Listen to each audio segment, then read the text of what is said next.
Brew Strong is brought to you by morebeer.com, where a man can brew like a man. Brewers,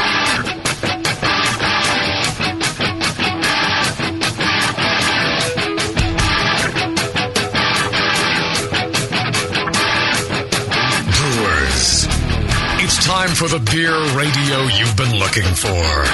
This is the show that dispels myths, tackles the toughest topics, and makes no apologies for geeking out on beer. Hosted by two guys that drink before they think, Jamil Zainashev and John Palmer. This is Brew Strong.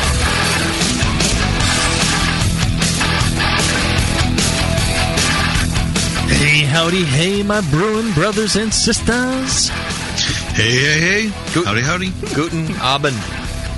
That's a good one. Fair in German. Yeah, we gotta work on Palmer's Yeah, I know. salutation there. That's true. He was better this time. I like it. Yeah, it was a better hey. You're doing fine. Less Fat Alberish. Yeah, that's true. More Fat Palmerish. Hey, don't be dissing my buddy John, my brother. We've slept together. Yes. Did you really? Yes. And John is a really good roommate. Wow. Where'd you guys sleep together? I like how your voice faded off at the end. GABF. Oh, Great American BF. All right. Great. And Sleeping together? We didn't know each other that well, at that point. But after sleeping together for 4 nights, I think we knew each other pretty darn good. Yeah. I don't know. The snoring didn't bother me at all. John, yeah, but it kept me awake. That was actually the first time I met Jamil and John both on the same day. I met you for the first time on the same day. You thought we were the same person. I did. And we were just kind of faking it. Yeah. It's good times. No, John's very, very polite and very, very attentive to another's needs. Right. If you know what I mean. Right. Whereas Jamil's a total dick. Yeah. That's right. No, Jamil's a peach, too. He is. Fuzzy like a peach, anyways. Right. And you know that part of the peach where it kind of has that cleft in there? Oh, damn it. Just ruined it. Show's already gone south. Yeah. And we're only like 2 minutes When into you do them back to back, that's the problem right there. It's all the drinking. It's Chad's freaking fault. Chad, you're brewing all this great beer. You're bringing it and, just serving it to us like, you're welcome. Drink it. Yeah. Well, thank you. Yeah. But where else would we get such good beer? I don't know. Because Jamil's not bringing it. No, he's not bringing any. Nice, Palmer. You're right. Hey, I brought the moose drool, and then what happens? Like Tasty's going, so you didn't bring any more? It's like, well, I thought I brought enough for the sampling. What more do I need to bring? You are so stingy with your beer, JZ. I'm convinced there's something about his house, too, because I took 5 gallons of the moose drool home. We brewed that together. Mm-hmm. I took 5 gallons. He got moose drool, and I got crotch drool. I don't know what happened at my house, but something about the way you ferment that. Well, I'll tell you this. I moved, and I brewed yesterday. Yeah. And when for the Can You Brew It show, I brewed yesterday. Okay. It's give me a new passion for brewing. But if that beer doesn't turn out right, if there's something wrong, I'm sorry, the whole family's going to have to move back to the old house because there's no way I'm brewing somewhere where the beer doesn't turn out right. Yeah, it's like those Belgian breweries that risk closing down. Exactly. If they have to move buildings, they feel like, hey, that's it. The building has what we need. And you feel that way about your place now. Yeah, and I experienced, some real problems because... I tried to set up in a similar location, but it was much windier, and wind is a real problem there. The faucets were further away, so I had to kind of run like 20 feet. It's just a giant estate. Yeah. So I was on the south end of the estate. I see. And I had to run to go and like turn the water on or turn the water off. So the water's flowing. Maybe I'm adding a little more water. I thought you were going to set up one of the spare garages. That's the thing, John. Exactly. If Jamil would listen to his friends, he's got like a 9-car garage, and he won't brew. It is an estate, isn't it? Yeah, he's got his old house has plenty of room to brew, but this thing, he's got garage space up the wazoo, and he won't brew indoors. I'm doing 2 shows on the Brewing Network. Yeah, I got to do something with the money. That's the thing. Yeah, right. So of I course. decided That's right. a large estate for the family and the help. Why don't you build out in the garage? Why? I don't. Dr. Scott does it? I don't like the humidity in the garage. And You all want to be that. outside. I like the outside. I like the free swinging, the breeze. What if the only problem is how pitchers who are on a winning streak won't wash their underwear or whatever they I they gave that up feel. a long time ago. Washing my underwear. So you know what I'm saying? Maybe you're just not. You're wearing new clothes every time. Maybe it's not the location. It's you. You're not staying focused, and you're not keeping to. Hey, I didn't say anything was going wrong. I didn't say anything was going wrong yet. You still got the goat, right? Wait, no. The goat's my still goat's there. missing. Uh-oh. I don't know what the hell happened to my goat. It is. Come on. And I didn't say anything was going wrong. I said if something goes wrong, Okay. freaking family's moving back to that shack we used to live in. We're moving back, kids. Yeah. Pack it up. Daddy's got a brew. Yeah. This is what butters the bread. Right. And he does have, for guys, this guy's 2-time Ninkasi Award winner, and shoot, you've won half of with beer that's 5-6 years old. Obviously, the goat. Great job. It's a goat, but he is superstitious in his process. And the thing is, amazing. I gave Chad a goat. I Yeah. think things picked up at that point. I mean, Absolutely. you were brewing good before then. I think you're brewing great now. And the goat, I have to report, has lost some legs. What happened? But the beers are still coming out okay. Yeah, as long as you got the bulk of the goat hanging there. How the hell did Give him a little rub. How did it lose its legs? Well, Yeah, the that's sparge arm kind of comes off. Uh-huh. So I think one day it just kind of got smushed. Chad, Put do it down you or have something. a Whirlpool chiller?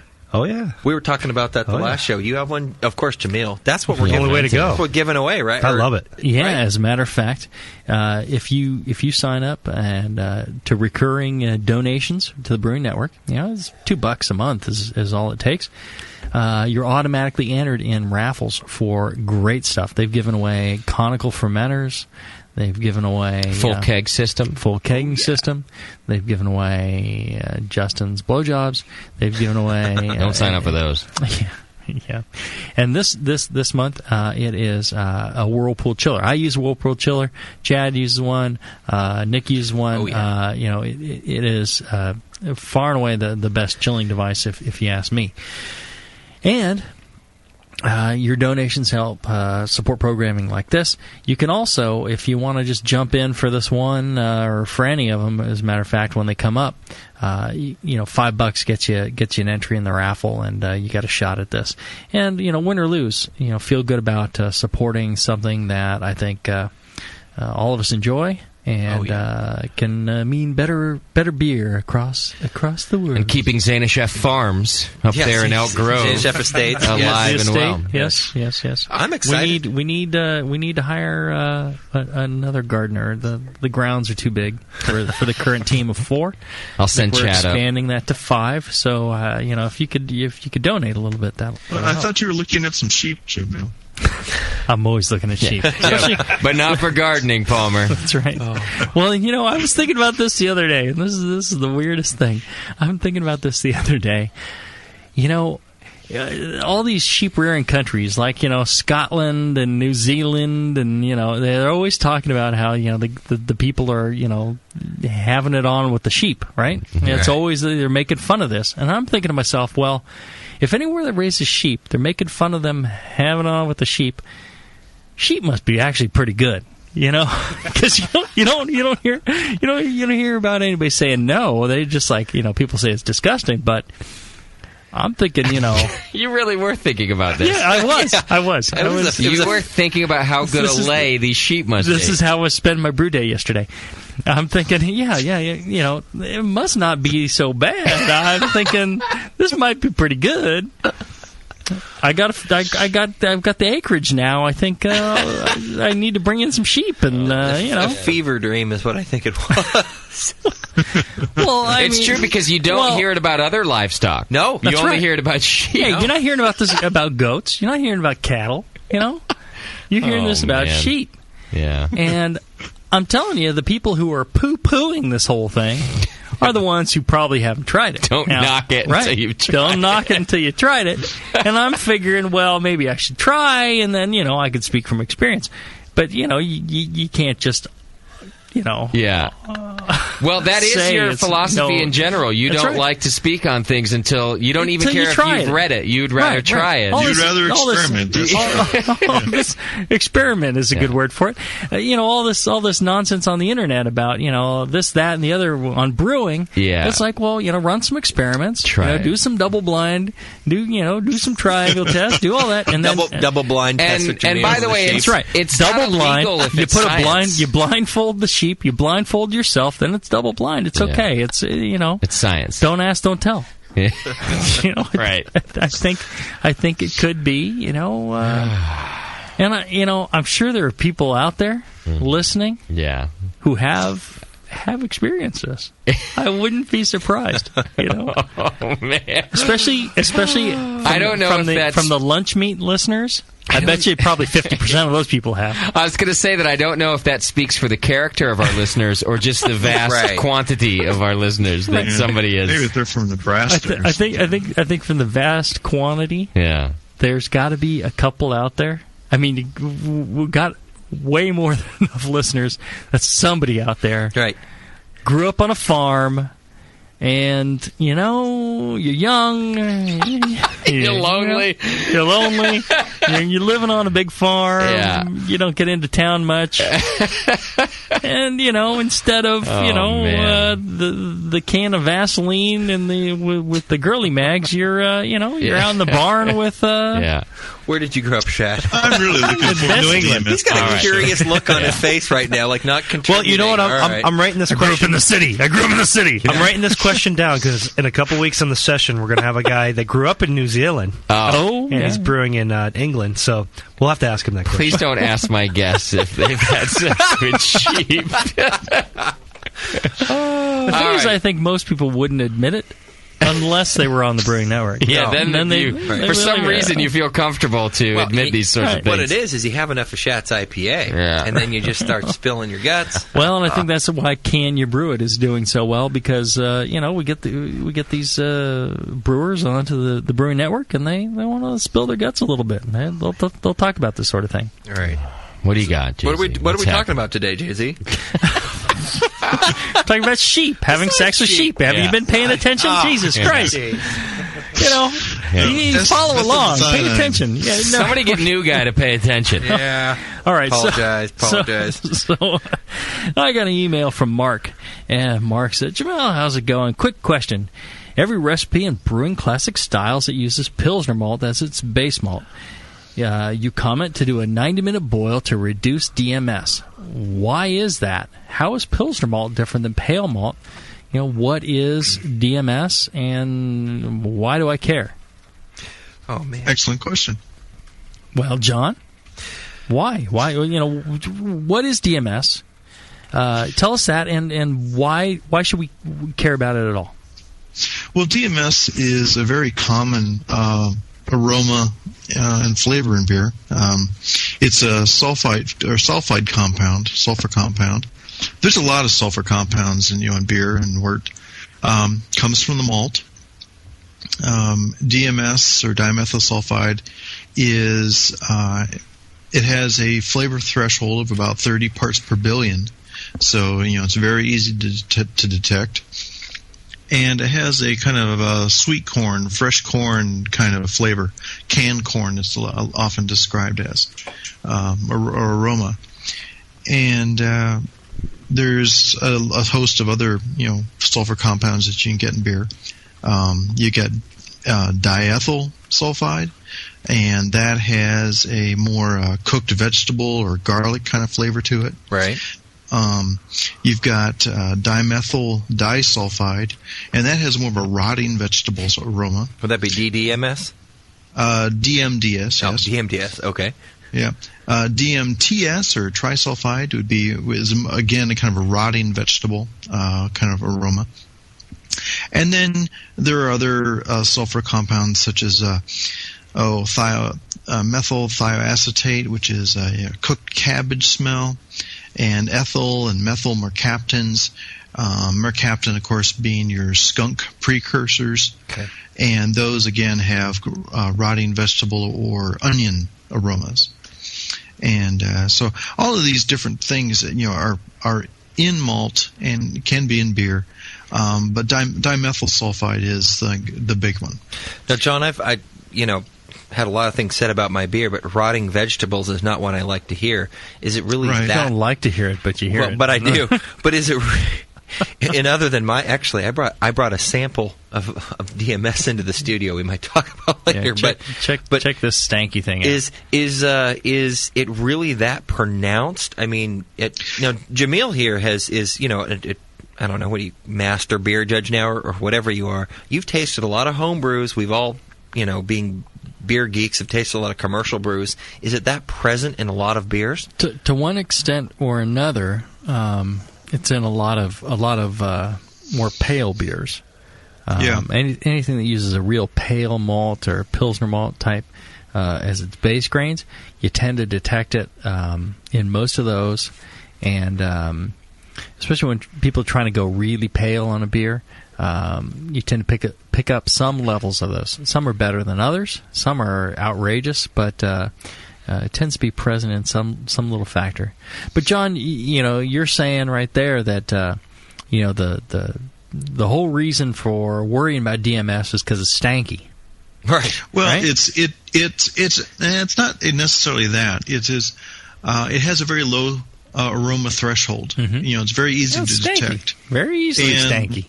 Yeah, but DMS is considered part of the character of fine lagers. Right. You look for a little of it, but it's very easy to get a lot of it. Yeah. Extent. Yeah, it is acceptable, but not necessarily preferred. Right. But if you take out all the DMS, the beer seems to lack character. Right. So, we were talking about esters and lagers. Exactly. Lagers, people think, oh, I want this, super clean lager. I want, like no flavor, no fermentation flavor in it, or no fermentation character in it.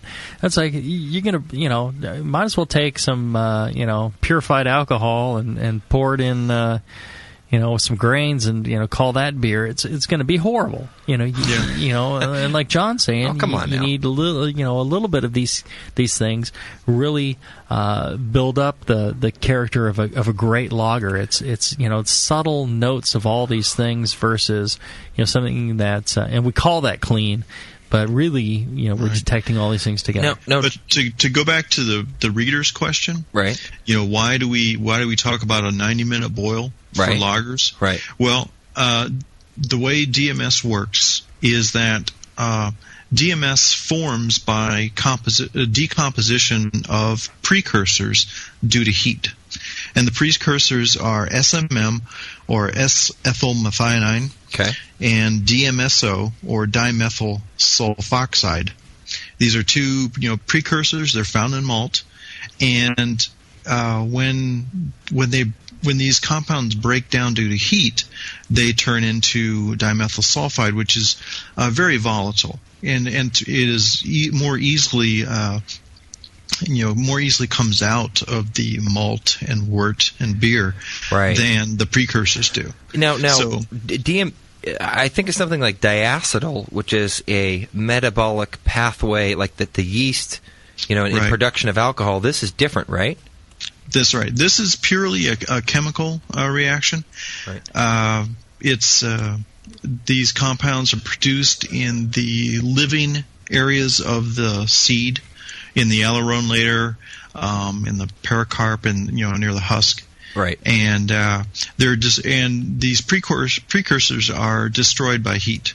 And so in very pale malts, ones that are only lightly kilned, like Pilsner malt, there's a lot of precursor that's not destroyed.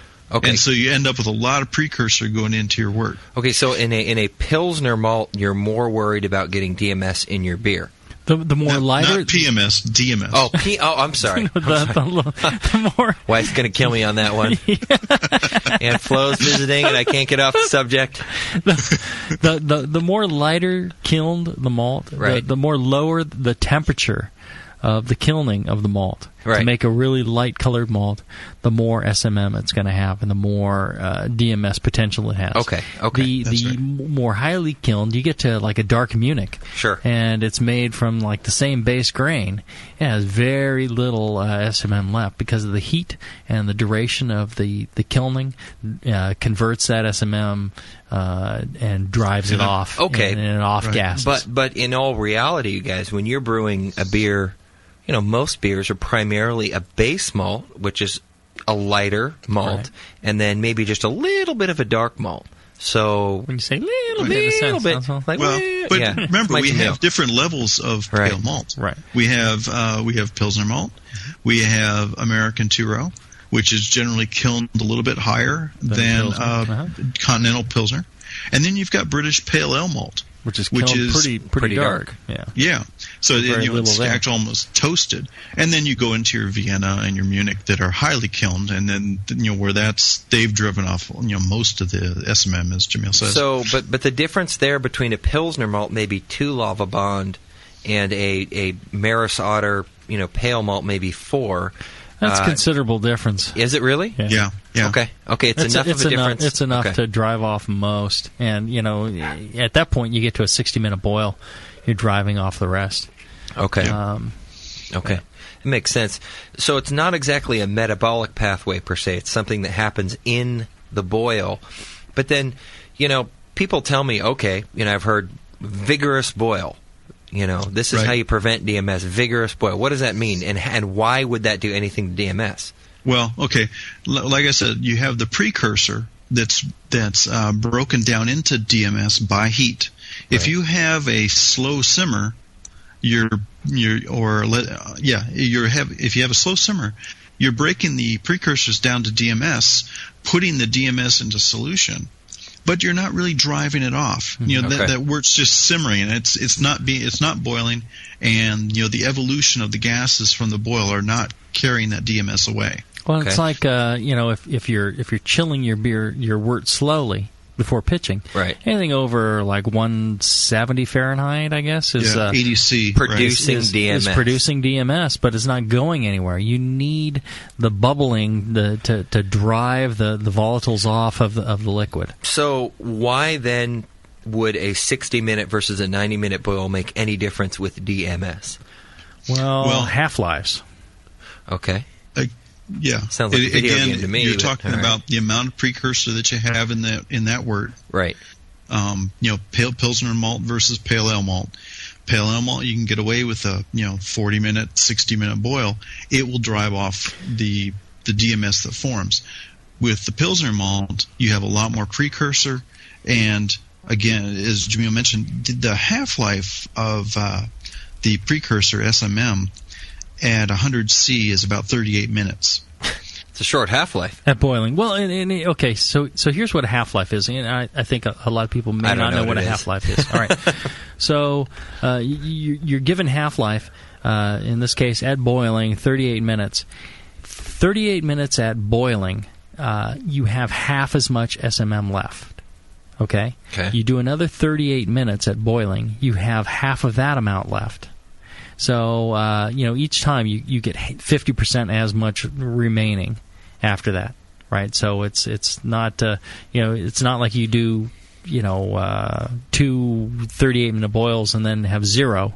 It's down to a quarter at that point. Right. So, generally speaking, about 100 minutes is where, Pilsner malt, the half-lives, and boiling with a vigorous boil gets you to a point where it's at an acceptable level of DMS in finished beer. That's right. Okay.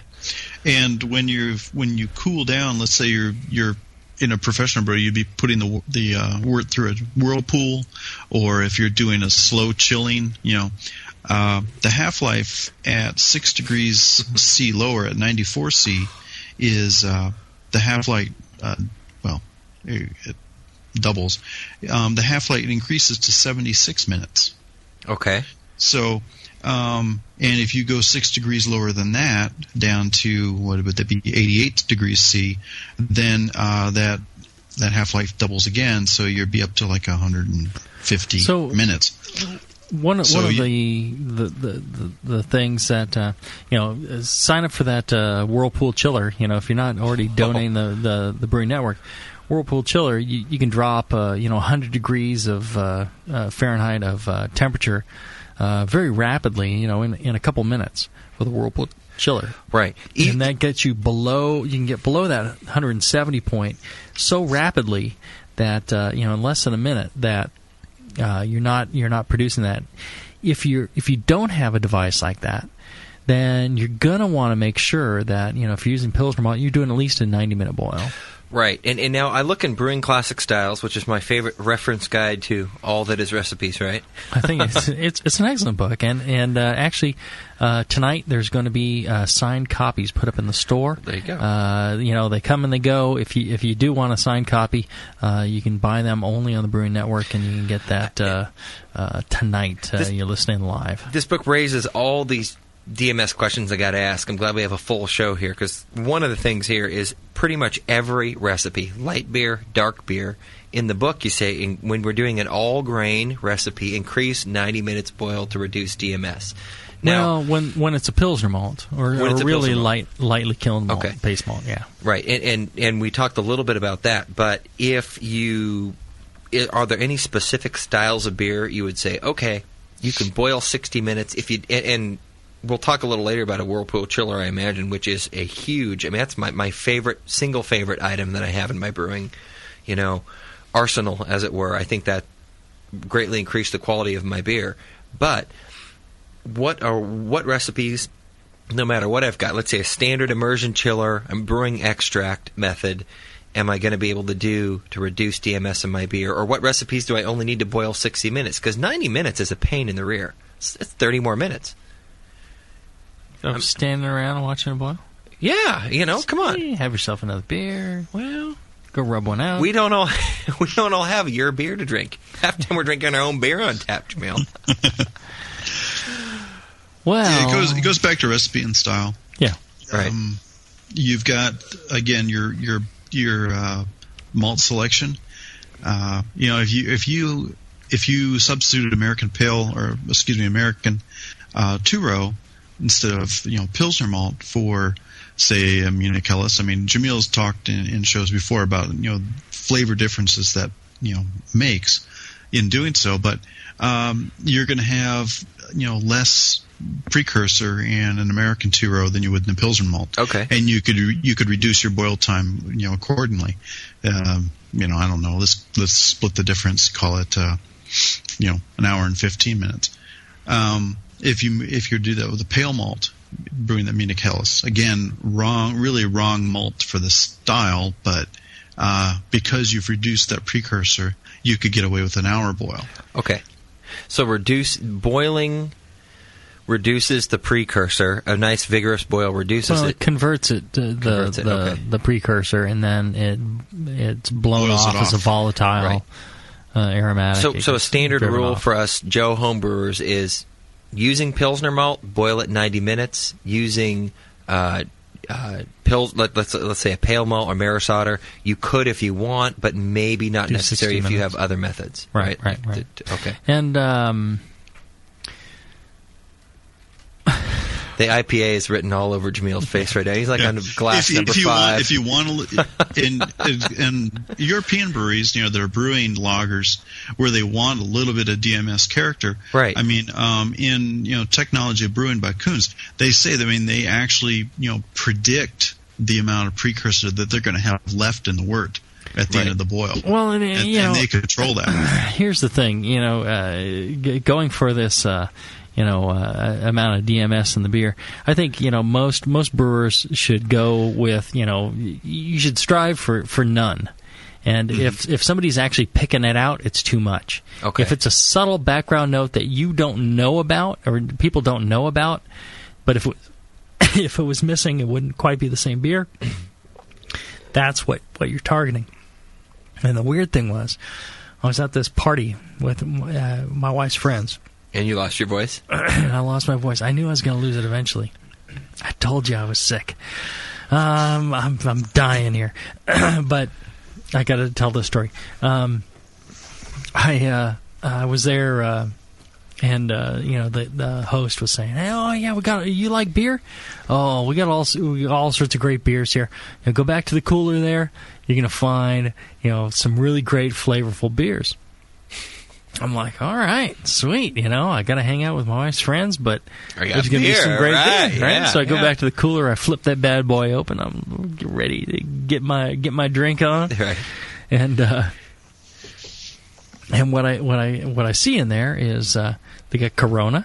Oh, there you go. There you go. They got Rolling Rock, which is a DMS beer. There you go. Green bottle. And they've got Heineken in the green bottle. Oh, so you have clear bottle, green bottle, green bottle. Yeah. And perfect. Rolling Rock, at the time, I don't know if they're still brewing it or if they changed it. But at the time was the DMS beer, and it was just. I'm looking at this. I'm like, I was stunned. I couldn't believe that, like, 3 totally jacked up beers, and they were more flavorful than your average, industrial lager, but they were more flavorful for the wrong reasons. It was right. So the point of the story is. There is no point in the story, but you really should be striving for no DMS, and if you get a subtle background out there, it's not something you pick out and go, oh, DMS, but if you're to run that through the spec and that's an acceptable level. But there are some very, I'm sure we'll get to it in a little bit, but some very specific things that you can do to reduce DMS in your beer, whether it's equipment, whether it's process, that I'm sure we'll probably talk about, right? Yeah. I guess what it's safe to say at this point is that using good homebrewing practice, the more you can do to drive the DMS level down, the better. There's really no point for a homebrewer with our malts and equipment to try to generate DMS in the beer. Okay. All right. Now, let me get us to a quick break. Sure. Going to take a real quick break, pay some sponsors here, and then Palmer's going to pick up DMS when we come back. Nick's got a lot of questions, so we'll take care of all of it, and we're going to punch Jay-Z in the throat while we're at it. Hang in there. It's Brew Strong. We'll be right back. Give him a smoothie.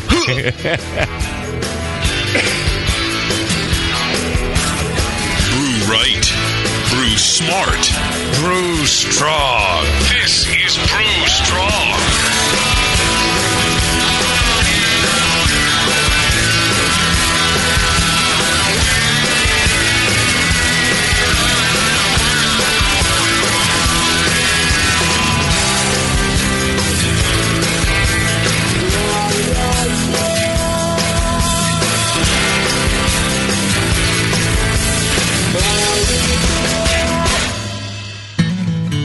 Have you ever noticed the pathetic look on the face of the Brewcaster poster boy? That's the look of a child that survives on ramen noodles and home brew. Subprime Meltdown doesn't even begin to describe what this kid has been through. He lives this grim existence for his army, the Brewing Network Army. Times are tough for everybody. It's like getting stuck in time 2 days before payday. Cash is tighter than a posted IOU stuck in a stripper's sweaty G-string. The unicorn's horn is limp and the rainbow has lost its color. But you can help change all that. If you were to take that sparkling change in your pocket and plop it on the table for the BN instead of that extra pint at happy hour, then the world could be a brighter place. When you buy a round for the BN, you buy a round for yourself and your fellow soldiers, and that's what it's all about. That and being entered into the reoccurring donor monthly raffle. So step up and start your own economic stimulus package. For just a few bucks a month, you can stimulate the unicorn, the rainbow, and a brewcaster. Hit that donate button just like you'd hit on that crazy bitch at the bar right after last call. You'll be really happy about it in the morning. Hey, Push, the new brewery's looking good. Thanks, Finn. Piece by piece. Well, let's fire her up. Whoa! Is that a new kettle? Yeah, just got it brand new, but paid half price. What? And that blade scale? 40% off. And the new tap handle? $5 instead of $13. Got a new regulator for the brew stand, too, but $5 instead of $25. Dude, where are you stealing all this stuff from? Where else? The more beer deal of the day.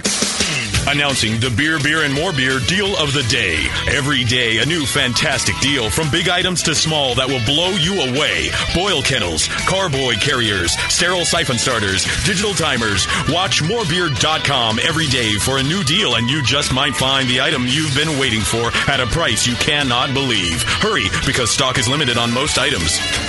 And that sweet Guinness cap, let me guess. The More Beer Deal of the Day. Yeah, I knew it. Come on, let's brew something. Find the More Beer Deal of the Day at morebeer.com. Celebrity voices impersonated. Hey, what are you doing, man? Writing a review of WLP 400. What? You're reviewing yeast? Yeah. White Labs has home brewer reviews of all their strains. Are you new to these interwebs? Check it out. That's awesome. White Labs, your source for great yeast, invites all brewers to visit whitelabs.com to read and write your own reviews of all their yeast strains.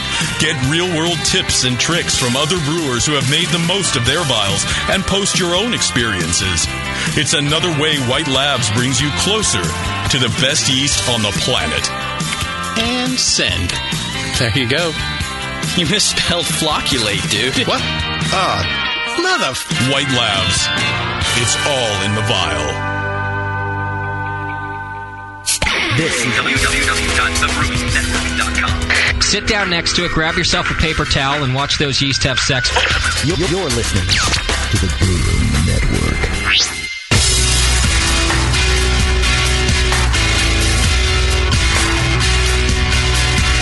Like the Lance Armstrong of the beer world. Except for that nut thing. This is Brew Strong.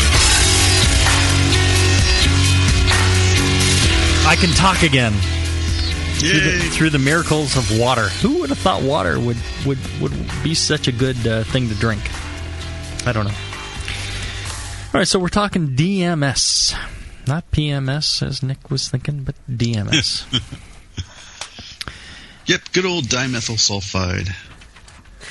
Oh, yeah. Cooked corn. Now, at what point in time does this become actually truly evident in the beer? I mean, is there like a part per million type thing, or, you know... Yeah, well, it's 30 parts per billion. Per billion? Yeah. Oh.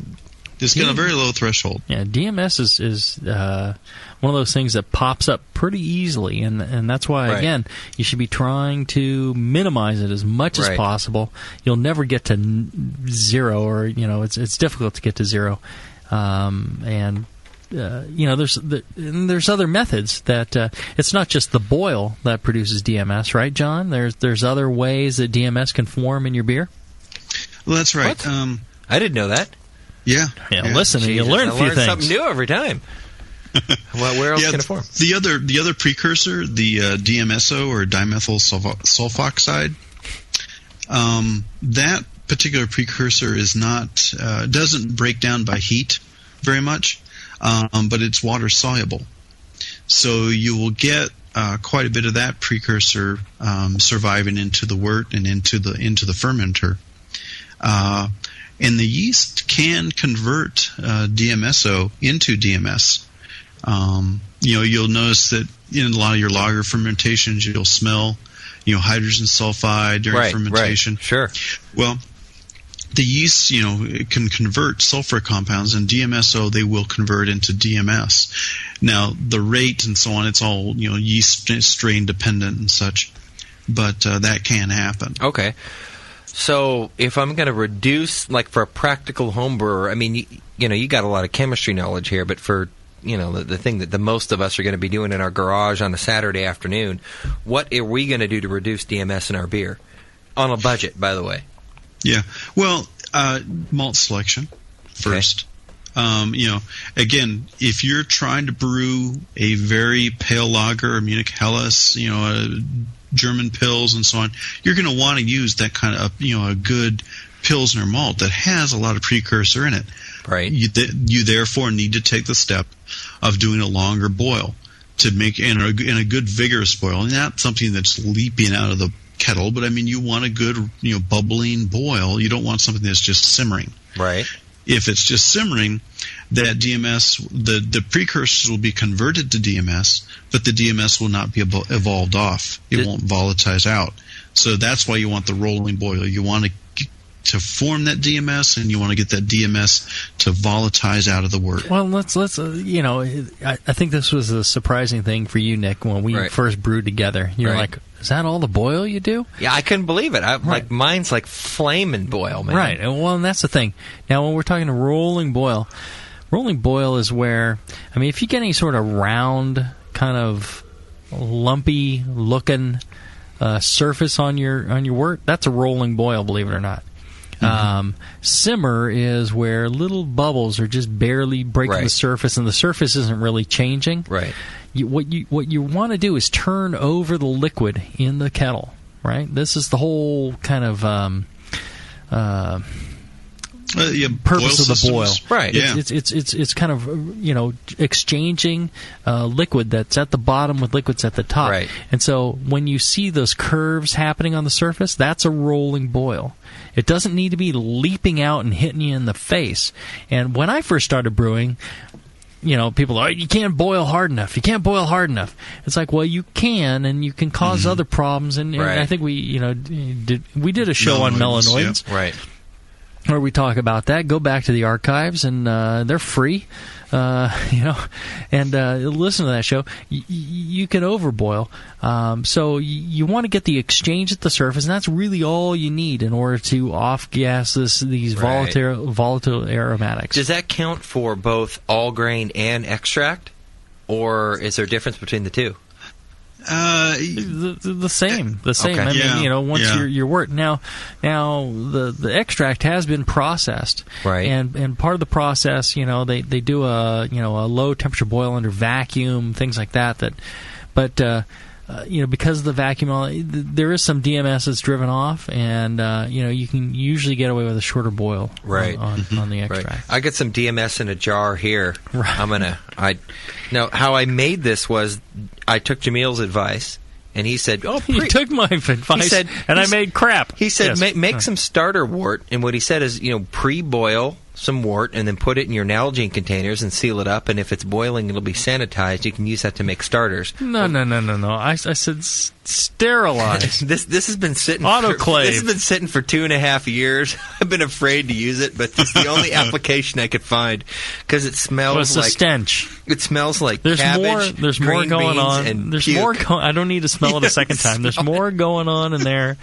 Maybe John would enjoy this. I don't know. Here but, you go, Justin. Take a smell. Take a whiff. Tell me what you get. That's DMS, Justin. The stench in there is more than just DMS. I'm sorry. Fresh Brussels sprouts. There Justin goes. You're talking. It smells like homebrew to me. Fresh your guys' beer sprouts. Doesn't smell like this. Oh man, this is bad stuff. It's bad. Oh.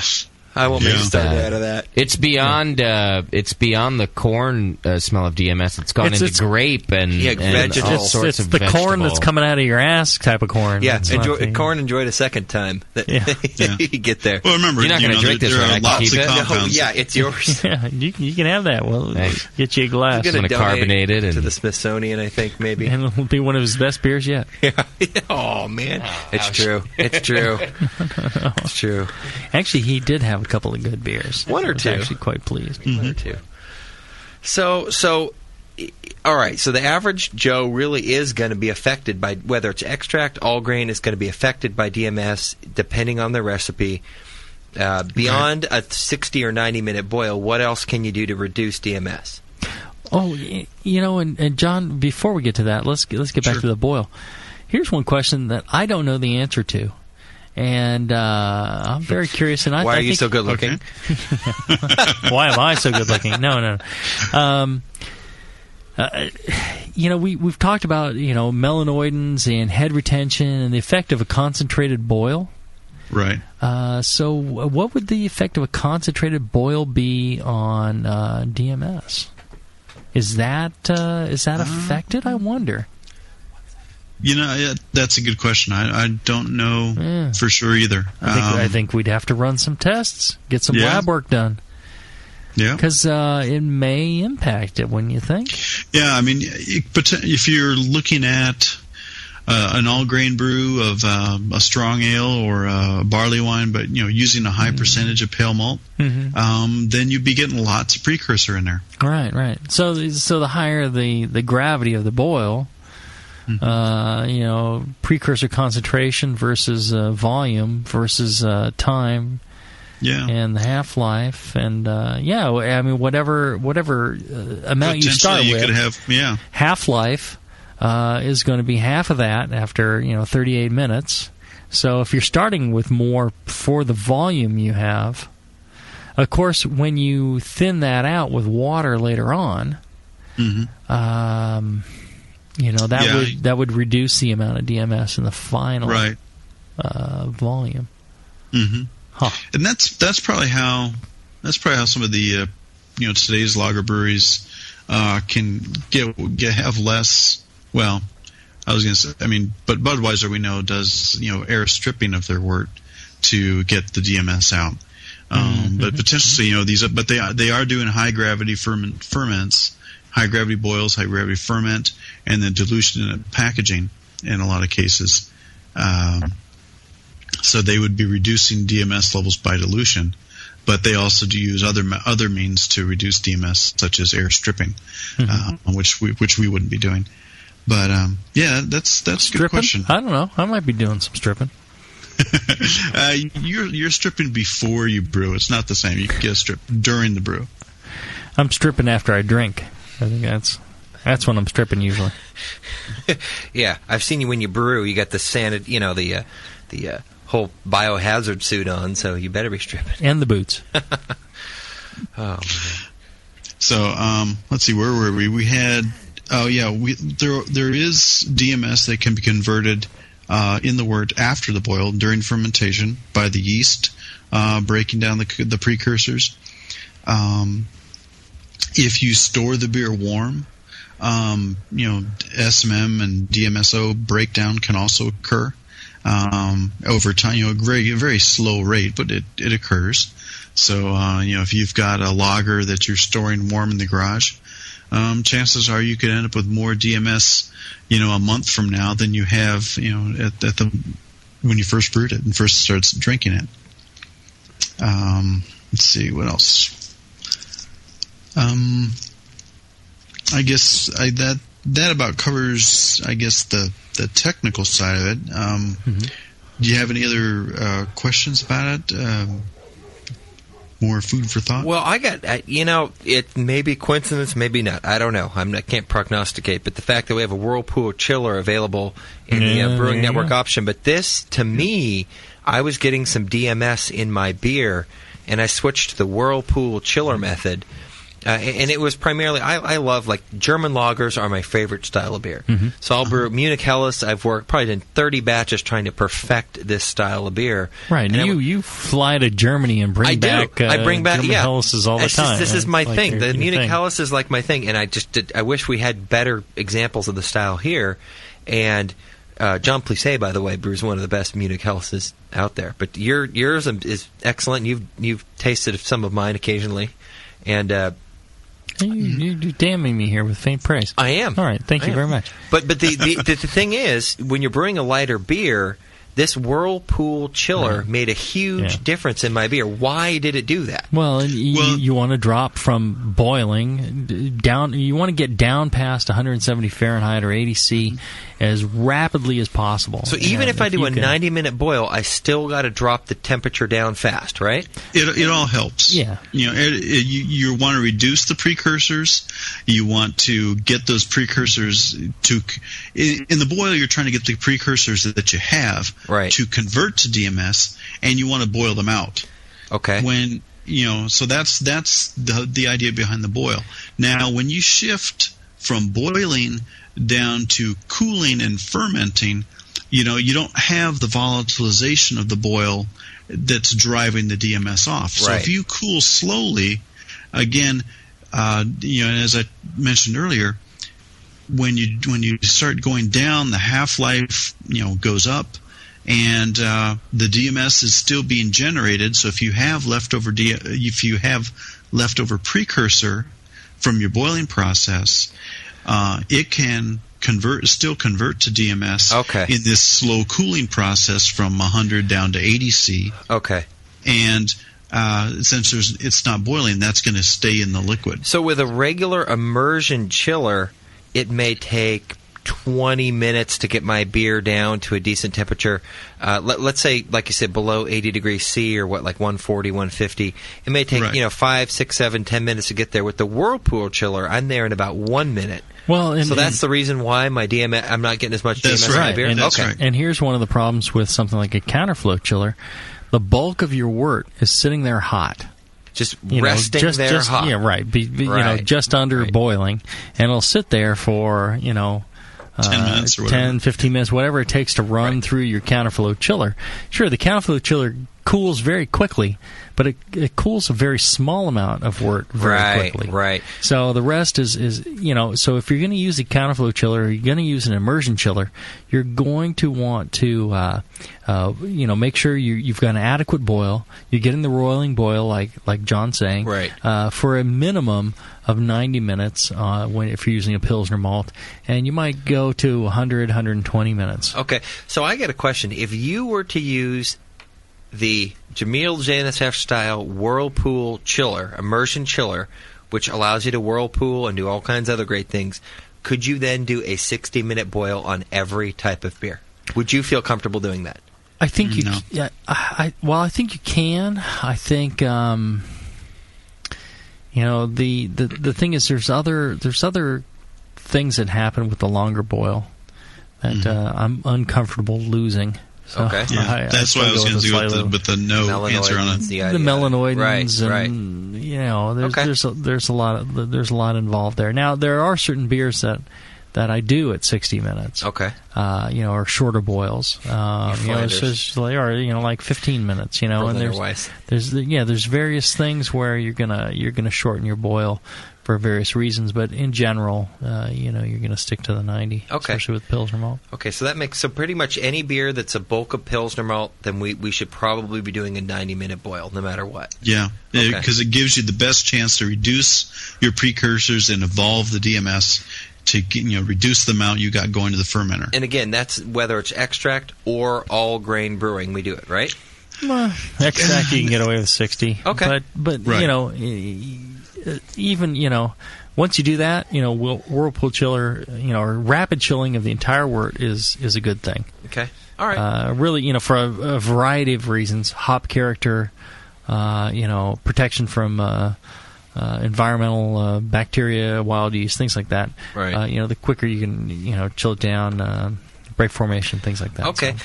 Now, what about I force carbonate? So. Yeah, I've noticed that with diacetyl in my beer, if I ever get diacetyl, no amount of carbonation seems to get rid of it. But with DMS, if I notice a little bit maybe after day 2 or 3, then by the time my beer sat for a week or 2, it's actually gone away a little bit. Does carbonation affect DMS? Well, it helps evolve it. Right. What does that mean? Helps evolve it. What does that mean? All right. So Plissé called me up and said, "Hey, I got this beer and it's got." It's got this, various characters at various times. Right. Diacetyl and acetaldehyde, the only way you're going to reduce that is by yeast activity. Okay. So you can add a little yeast, or you can just warm up the beer and let it sit for a little while, and the yeast will consume those things. If it's not too intense, it'll reduce them down. Especially if the diacetyl was not from a contaminant. Okay. The something like DMS, you can actually carbonate it. Bleed it off, carbonate it, bleed it off. You open the purge valve on the keg, right, and just let the CO2 bubble through and carry away some of that DMS. You can actually off-gas some of those aromatics. Of course, you're stripping out any hop character and a lot of other character. Right. And if you're foaming it up, you're actually eating up some of those head forming proteins that are good. And listen to our head retention show. Oh. Yeah. Okay, that makes sense, though. So you can actually get, if you taste a little DMS in the beer right after fermentation, the scrubbing of the CO2 action will actually sort of kind of help that out then, right? Mm-hmm. Right. Okay. All right. Simple, practical things that homebrewers can think of. Right. I like it. Let's take a short break, and when we get back, let's get into questions from the chat room. This show's done live, and you can ask your questions on the chat. Back after this.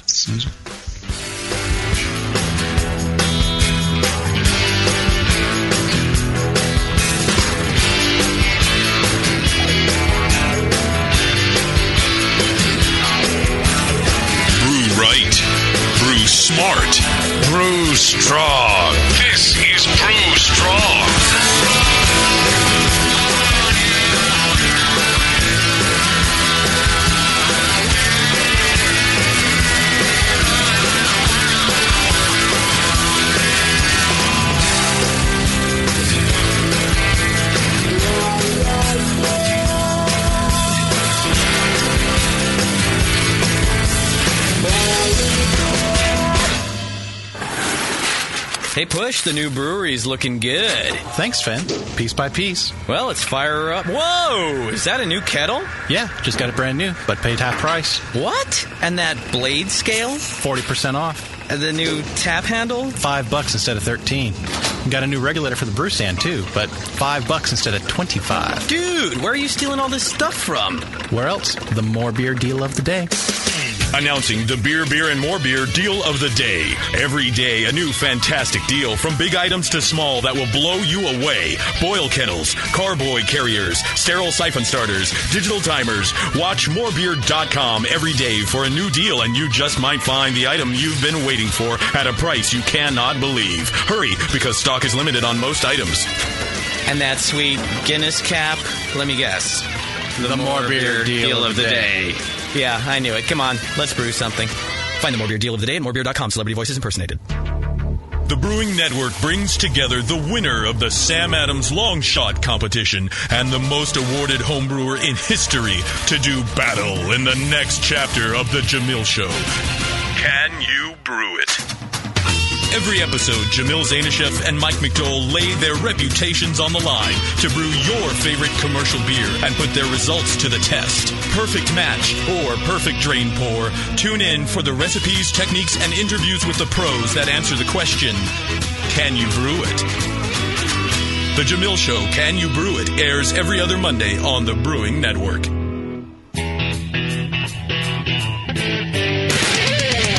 White Labs, your source for maltose mowing monsters, announces the White Labs Platinum lineup for 2009. Looking for out-of-the-ordinary yeast to make the best beer possible? The Platinum strains from White Labs are only available for a limited time and make your homebrew stand out. Through February, find Australian Ale, Essex Ale, and Dusseldorf Alt yeast. March and April, it's Nottingham Ale, Abbey 4, and Mexican Lager yeast. And May through June, don't miss Premium Bitter Ale, Belgian Wit 2, and Belgian Bastogne Ale yeast. Keep up with all the great yeasts in the White Labs Platinum program at whitelabs.com, where you can also join the White Labs Customer Club. Brew with the freshest and most unique yeast with the White Labs 2009 Platinum strains. White Labs. It's all in the vial. Live. Beer Radio. The Brewing Network. The Brewcasters. If you're just starting, don't be discouraged by all this stuff. It's so easy. Just throw it together. Put some sugar and some water and some yeast in there. Yeah. Brewing Network.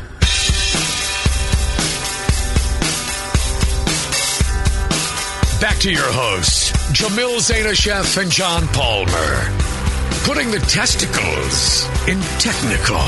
This is Brew Strong.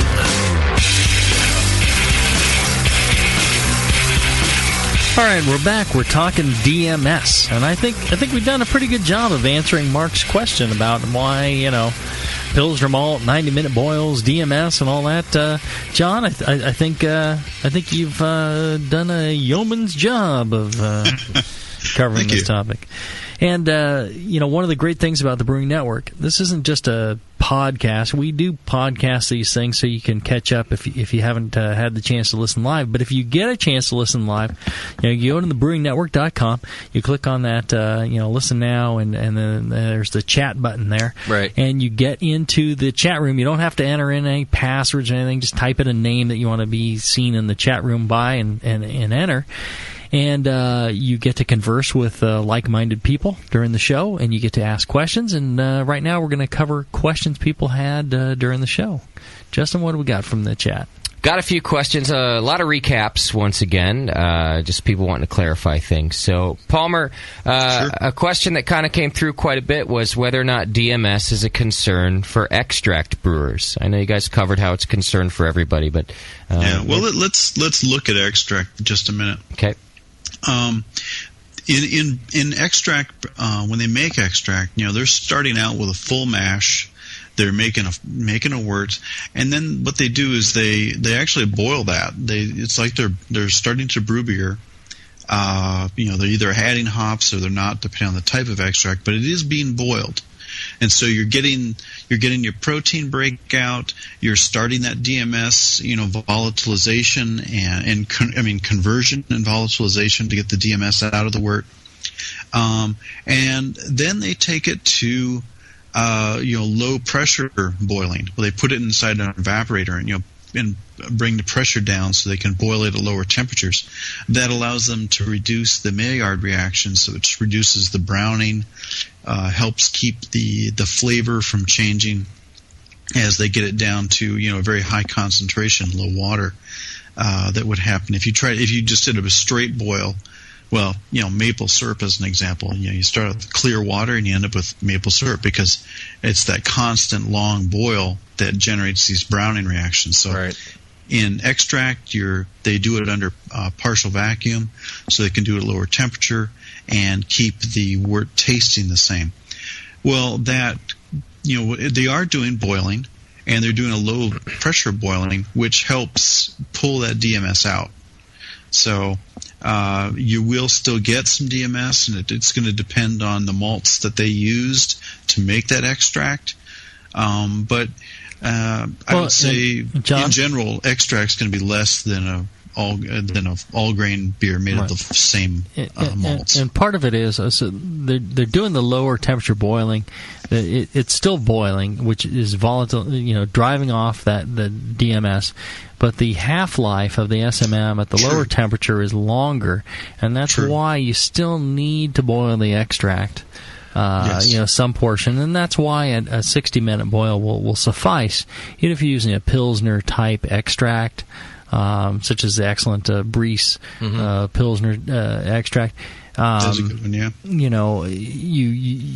If you boil at 60 minutes, you're good. They've handled at least 30 minutes of it for you. So bottom line is, if you're using a Pilsner malt extract and it's extract 60 minutes, no matter what, you're probably okay. You're probably safe. Okay. Yeah. All right. And all grain, 90 minutes, go for that, right? Yeah. Okay. Pilsner malt, 90 minutes. Okay. And chill as rapidly as you can. Okay. Yeah, because you want the idea is to get rid of as much precursor up front as you can, and then what precursor you couldn't get rid of, you want to reduce the amount of time for it to form DMS and not evolve. Okay. That's part of a follow-up question I was going to give you, too, because someone had asked about doing a partial mash. They said they have 15% of the bill is grain, it's 10% pills, 5% Munich, and they wanted to know if a 90-minute boil is still recommended. Probably not for that, because you've reduced the amount of precursor in the overall grain bill. Okay. You have a smaller percentage of Pilsner malt in that overall batch because it's just a partial mash. So again, a 60-minute boil will probably be sufficient. Okay. Here's another question I thought was pretty good. It is, what does Jamil and John think of a simmering boil for the first 30 minutes? Just a kind of a light simmer boil for the first 30, and then a vigorous boil for 30 to 45 minutes. And this person said that I hear that Germans do it a lot for commercial beer. I'm just passing on the info. I'm not corroborating here. Well, no. Have you ever watched German porn? I mean, is that really what you want to be doing? Boo. The things that Germans are doing? Yes. It's funny you mention that, because German porn is not some good stuff. This is tending back towards the sheep. The thing is, okay, again, let's be very careful how we're defining our rolling boil, our simmering boil. A simmer is not a boil. Okay, I mean the simmer. You get that. About 175 Fahrenheit. It's not a boil. You're getting those little bubbles that are coming up, but the surface is still. A rolling boil is where the surface is taking. You're getting some turnover of the surface area. And that's what it requires. And I would not go less than that surface turnover type of action. Yeah. Yeah, as Jamil said, you want to see some shapes form on the surface.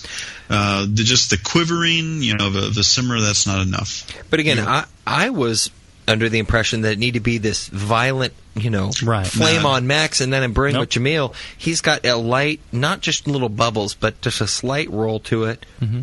And if you go to a commercial brewery and see what they're doing and making great beers, I mean the word's barely turning over. I mean you see some action there, but it's pretty minor. If you have a thermometer on your boil kettle, if it's at 212, it's probably going to be fine. Oh yeah, generally. And to go back to the question, I don't know why you would want to just do a simmer for the first half. Right. I can't think of a good reason. Well, if you want a DMS in your beer, just save 10 cents in propane. That's right. And again, commercial breweries, and this is another thing I was thinking about last time I was brewing, which is like yesterday, is cheap. The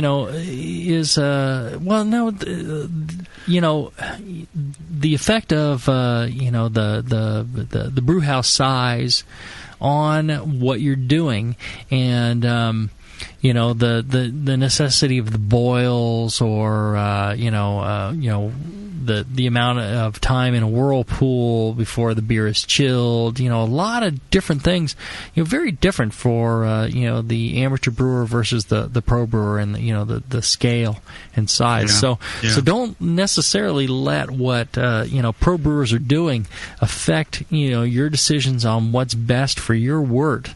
And the beer that you're making, and think through the processes and what you're trying to achieve, what they're trying to achieve, and a lot of what they're trying to achieve is cost savings. Right. They're trying to make great beer, but they're trying to do it as cheaply as possible.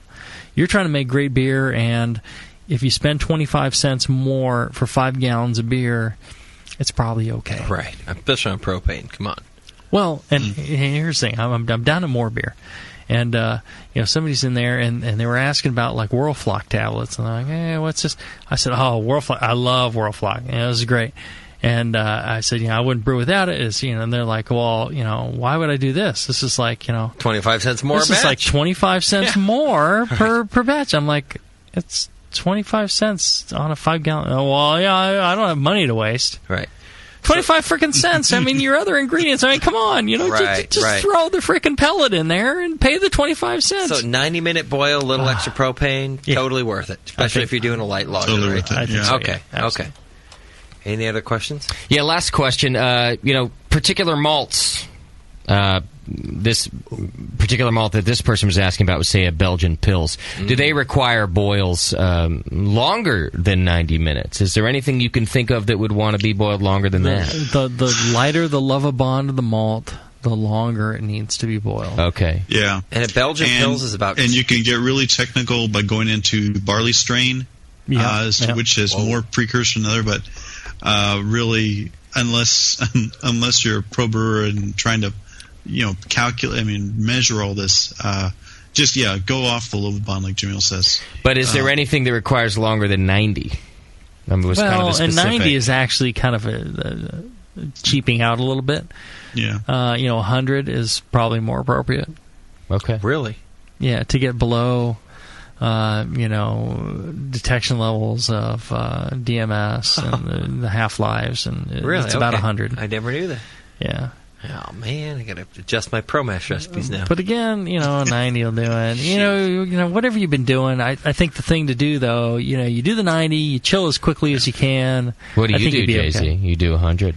I do 90. You do? And I thought this was going to be some big Jay-Z secret that you actually, all these years you've been doing 100 but saying 90. No, I'm doing 90. Yeah. I do 99 and a half. I bring you vegetable beer and you tell me to do, 90. You tell me 100. You really need to shorten your boil. That's why it's not working. Shorten my boil. Yeah. Right. Go with 50. 40. Oh, God. All right. That's it from the chat. Once again, if you're looking for a more interactive Brewing Network experience, hit the chat now button when we're live. And sign up for our Twitter account, twitter.com/Brewing Network, because all updates go there before they go anywhere. So if we've changed the time of one of the shows, or even if you just forgot that it was Brew Strong night, you would have gotten an update 30 minutes in advance tonight that said, hey, Brew Strong's on, come join the chat. So thanks, everybody, for hanging out with us. Great. So we kind of got into what DMS is, and the reason why you'd worry about it. Stanky beer. A little bit's okay, or a tiny amount's okay. But if you're thinking about it, then it's too much.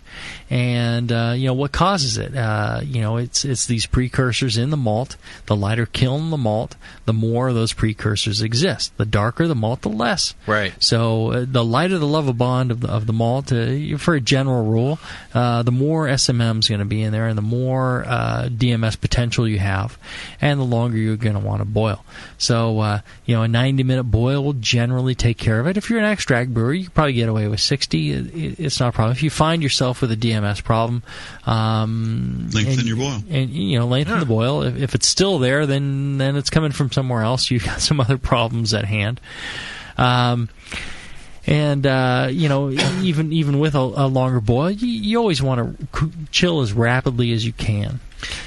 Man, and for heaven's sakes, enter that Brewing Network raffle. If you can get a Whirlpool chiller, DMS, problem of the past. Right. So that's essentially it. This is why it's important to boil. We went over what a proper boil is. As long as the surface is roiling and you're exchanging surface liquid with liquid from down deep in the kettle, it's at temperature. It's driving off those that DMS. So not really a problem. A little bit of a simmer with no action, not gonna cut it. Yeah, you're gonna have adding DMS to your work by doing that. Mm-hmm. Well, and same thing for a long chilling time. Right. One of the questions we also get that I don't think we touched on was in Australia there's a whole movement for the no chill. They take their wort and they put it in a plastic container. They fill it to the top with boiling wort, and then they slosh it around so it sanitizes the entire inside, and then they let it cool overnight. Sounds horrible. And then they toss their yeast in the next day. Right. This is very similar to what you did with your Nalgene container. Your very sour Nalgene container. My vegetative beer. Yeah, your very nasty Nalgene container. And people ask, what do you think about that? What do you think? I think, DMS-wise, if you boiled long enough before you threw it in the container, you wouldn't get so much DMS. Right. I think bacteria-wise, wild yeast-wise, you're always running a risk. And, it could be the malts they have, the barley strains they have, making their malts from, that could be influencing that too. Right. And, there's a lot of factors. Also involved in that is hop character and utilization, things like that. So I'm convinced you can make a very good beer with that no-chill method. I don't think you could make the best beer possible with it. So kind of in between. Anyways, a little off track there, but I think we covered this subject quite well. What do you think, John? I think we did too, and I'm glad you brought up the no-chill method, because I was kind of thinking about it in the back of my mind. Right. But there are a lot of factors that can go into controlling DMS. The big levers, as it were, are length of the boil and types of malts that you use, and the time, the chill time too, and the chill time. That's right. I'd pull through that third, but again, it's going to depend on your processes, and the more wort you're trying to cool, that's going to become a bigger factor. Wow, I feel like I can make a beer now. It's great. It's great. Well, and the DMS, when people are, when the judges are saying, cabbage, corn, all that stuff, this is what we're talking about, and this is going to get you dinged. If it's anything other than they can't detect it, or they really don't know that it's a prevalent thing, it's too much. So you really want to pay attention to this to make the best beers possible. Wow. Okay, great. Thank you very much to our sponsor for the raffle, More Beer, B3, beer, and more beer. You go to morebeer.com. They provided the Whirlpool chiller. Oh, reduced DMS, baby. Get the Whirlpool chiller. There you go. And they provide a lot of other great stuff. They've got that new social network, too, the Buzz. You can go check out. Go to morebeer.com and you'll find all about it. But it's you can have your own homepage within their website now. You can share your pictures and share your. It's like the Facebook. So, is there a lot of nudity on that site? I don't know if they moderate it or not. It's not a BN social network, so probably not. But you can just share your pictures of your brew day and make friends with other brewers and stuff. It's become pretty popular since they put it up. So check that out too. Great. Right. Those guys are so great for beer. Yeah. Northern Brewer, More Beer. Those guys do so much. Yeah. Awesome show. Well, and we'll be back with more shows coming up in not too long. If you're listening live, it's going to be probably about another month. If you're listening on the podcast, it's going to be another 2 weeks. In between Brew Strong shows, we have the Jamel Show, Can You Brew It?, where we challenge ourselves with your requests for brewing great clone beers. Brewing the commercial beers that you love, that you're sick of paying $10 a six-pack for. Yeah. We'll take it on. We'll tell you how to brew that thing. And what's the next one? The next one is Green Flash West Coast IPA. Yeah, good beer. Which is, I'm looking forward to that one. And then I believe we also have Flossmoor Station Pullman Brown. Oh. Another excellent beer. Mm-hmm. So great stuff. And that's on, alternating Mondays with Brew Strong. And if you get a chance, go to the store, pick up a copy of a book, shirts, whatever may have you. Brew Strong. Palmer's book is in there, too. Don't forget that. How to Brew. I'm looking at my shelf, and I have 3 signed copies of How to Brew left. Oh, that's the greatest book ever. Jump on them right now. Brew Strong, everybody. Go get them. Brew Strong.